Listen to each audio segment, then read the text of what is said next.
Nigeria's Business and Markets Week is getting started right now. Let's get the show started here on Business Morning. I am Bosin Amafaye. We welcome our viewers here in Nigeria and around the world.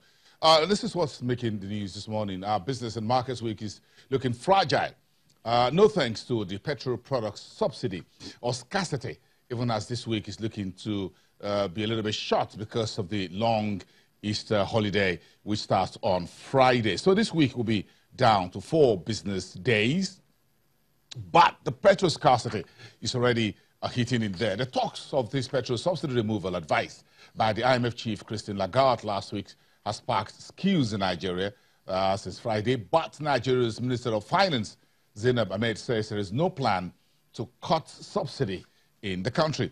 According to the Minister of Finance, she says that we don't have any plan, quoting her now specifically on Sunday, speaking in Washington. She said, we don't have any plan to remove fuel subsidy this time because we have not yet designed buffers that will enable us to remove subsidy and provide cushions for our people. That particular statement is very heavy, and we're going to drill down a little bit on that within the next few minutes here on the program. Where are the buffers? What should these buffers be, and how long will it take the Nigerian government to put in place buffers that would allow the removal of petrol subsidy, one of Nigeria's most naughty problems that's costing hundreds of billions every year? Meantime, Nigeria's senior and junior oil workers says the IMF Lagarde's advice for petrol subsidy removal has created panic and product hoarding, calling the IMF statement, quote, unsolicited poisonous advice, end of quote. That's how Pengerson and Nupeng, the senior and junior oil workers, described the advice credited to the IMF chief, Christine Lagarde, last Friday. Meantime, sticking with the industry, the Petrol Products Pricing Agency, the PPPRA, says Nigeria's petrol supply now tops 56 million liters per day. So far in 2019, that figure was 54 million liters last year. Now we do 56 million liters per day in Nigeria. And the PPPRA says, so there is adequate supply of PMS, that's petroleum motor spirit, with over 21 days sufficiency. All that's telling everyone, do not panic. There is enough supply. But go through the streets, you find many petrol stations shut down. So let's talk about the power sector, where Nigeria's quest for $1 billion performance-based loan from the World Bank to ramp up the power sector reforms is still ongoing. Minister of Finance says the government is now planning to bring all relevant ministries, departments, and agencies together to resolve the sector issues. We'll spend some time on the electricity and the problem we have there over the weekend. We were all on social media, and folks had a number of advice on what to do to resolve this Nigeria's most second naughty problem. The first one has to do with petrol subsidy. The second is the power supply.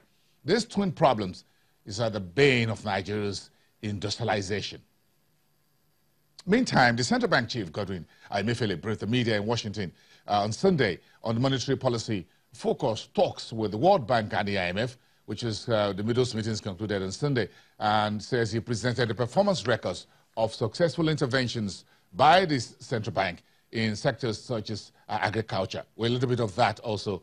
We have those sound bites for you today throughout the day. Let's keep all of that in mind as we get on to look at the first trading day. Of course, we'll try to unpack last week when investors seem to have a bigger and better appetite for fixed income against equities. We finished the week at the NSE down about 0.2%. On listed securities, it's down about 0.5%, 0.56%. But treasury bills and bonds was where the party was. And let's party in last week. Equities downside, but fixed income upside with Temple Ashaju, our business correspondent. This is Monday, and it's live to you, as always, from our studios at the Nigerian Stock Exchange in downtown Lagos. Temple, good morning. Waltz into the program. Good to have you here.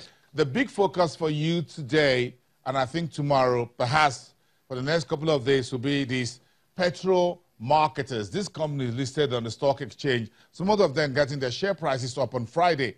Welcome to this brand new, or this round of petrol scarcity and subsidy discussion. Good morning, Bosun. Thank you for joining us here on the trading floor of the Nigerian Stock Exchange, actually. So yes, as you said, I mean, the oil and gas sector will be one of the key segments of the markets to be watched for the rest of this week, because we'll be hoping to get more comments from the fiscal authorities, from government, basically, around oil price, petrol subsidy removal and all of that, whether it's going to be removed or not. By the time they return to Nigeria, possibly today, we should be hearing a whole lot more, and that will give confidence to the market streets right there, as you always describe, Bosun. So last week we were down in equities, 0.19%. We lost some 21 billion naira in total. I mean, compared to what we lost last week, where we saw over 500 billion naira shaved off the market last week. It was just 21 billion naira compared to the preceding week. The performance was really, really lackluster. It was across sector except for the oil and gas, where some investors probably were thinking the whole gradual removal of subsidy will lead to some kind of free floating in that sector of the market. So we saw indices being pushed up there by some 0.34%. But if you look at the other sectors, was basically in losses. Activity level was also weak compared to what we had in the preceding week. Last week, volume was just 1.7 billion, valued at 15.26 billion naira, and we saw just 17,015 deals. Sectorally, the banking segment of the market was also weak. We saw negative performance across companies there, ETI, UBN, Fidelity Bank. A lot of the companies there performed negatively last week. The consumer goods segment was one of the worst performing segment of the market. Down last week, PZ, GSK, USCN, Cadbury, Dangote Flour, Dangote Sugar, all of these companies weighed down the markets last week. The industrial goods segment of the market didn't also help matters. We saw huge losses around Q6 PLC. We saw CCNN dipping by almost 6%. All of these also weighed down that segment by some 69 basis points at the end of the day. The insurance segment of the market was now the worst performing sector for last week. I mean, on Friday alone, that sector, most of the companies in that sector actually went on offer. We saw that sector closing 2.79% down on Friday alone. And at the end of the week, we saw a 308 basis points decline in that segment of the market. Mansard was weak on Friday, 5% in total for the entire week. Royal Exchange was down 13.8% rather. Last week as well. Cornerstone was also down. In fact, NEM Insurance is another area where we're seeing a whole lot of activities, negative activities actually. That segment for year to date is down some 26% compared to 7% for the sector, which is a decline of 7% for the insurance segment of the market. And in the last 10 sessions of the market, we've seen that particular segment of the market, that the NEM Insurance, that particular company, dipping by some 9% plus. I mean, so that's the second worst performing company in that sector in the market so far this year. As we said earlier, the oil and gas segment of the market was basically the only segment that actually did well last week. On Friday, we saw corner remaining the same way, Forte Oil same way. 11 PLC rose by some 4.04%. We saw O&O rising 1.03%. And of course, Etona PLC did a good of some 2.50%.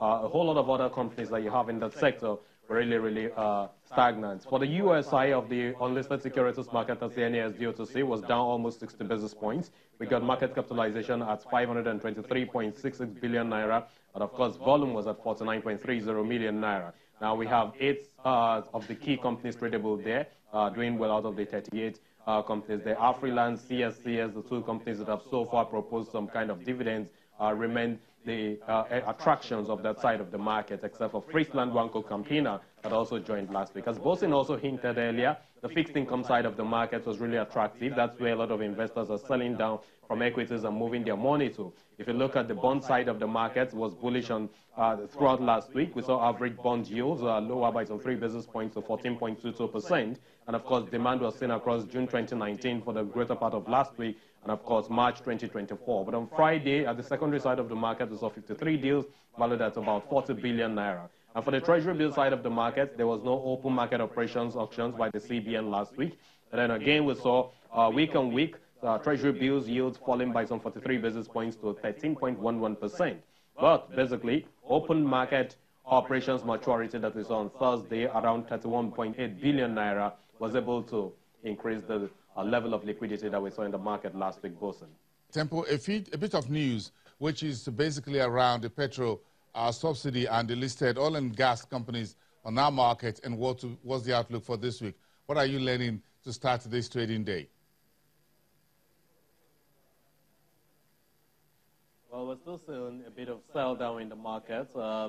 As we expected, last week it was projected that from the beginning of the week we should see a bit of a sell down further, because midweek last week through to Friday, there was a bit of buy sentiment, and of course you know that institutional traders that need to exit their position from the equities market are still looking for how the prices will rise, because we know that the buy side of the domestic investors, especially the retail investors, is really on the high side. So they seem to have bought more into the equity space between Wednesday through to Friday, and that gives room now for some of these institutional investors to still exit their position so they can go further to the debt market where there's more activity at this point in time. So right about now we've seen about 30 million units of shares traded so far at about for a value of about 500 million naira. That's the sense we're getting right now in early trades.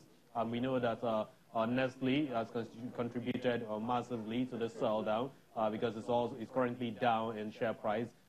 ETI, that's EcoBank Transnational Incorporated, it looks like some investors are not too good about its the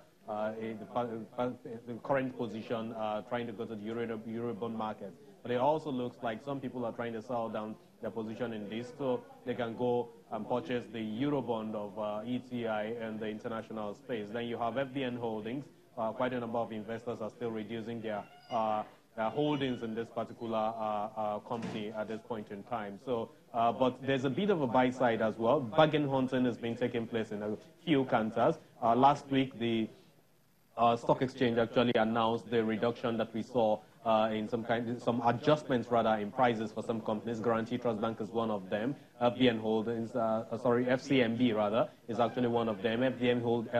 FCMB was actually adjusted from 1 naira 94 kobo to 1 naira 80 kobo. And at about now, we've seen that particular company gaining some 4% plus in the market and now trading around 1 naira 80 kobo. So bargain hunting is also in the mix with the sell pressure that we are saying. We'll have to just wait to see how things will pan out at the end of the day here in the equities market, Bosun. Yeah, Temple, we have to keep an eye on what is going on, but I'm sure the folks to watch today, as I said, will be the listed oil and gas companies, and we're trying to find out exactly what our market will react to the current petrol scarcity, what will happen to their share prices, if there will be immediate impact. But now that the Minister of Finance says there will be no subsidy removal yet, maybe the scarcity will ease up a bit before the investors will start reacting to the share price of Forte Oil, Mobil, Double One PLC, Total, and the rest. Corn oil. Yes, it's something that we'll continue to watch, because last week we realized that quite a number of investors actually bought more on discounters.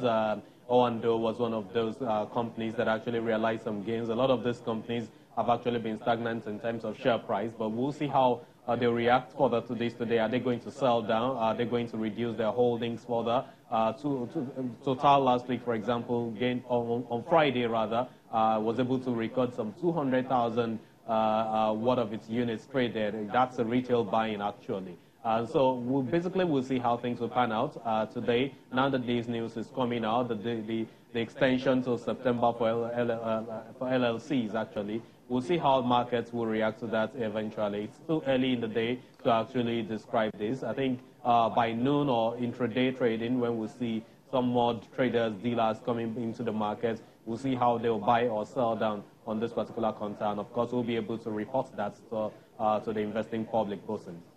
Okay, Temple, thank you so much. Keep an eye on the on those stocks, and keep an eye also on your fuel gauge of your car. That's my advice for you and for everyone. Thank you so much, everyone. Have a great day. I'll see you again tomorrow.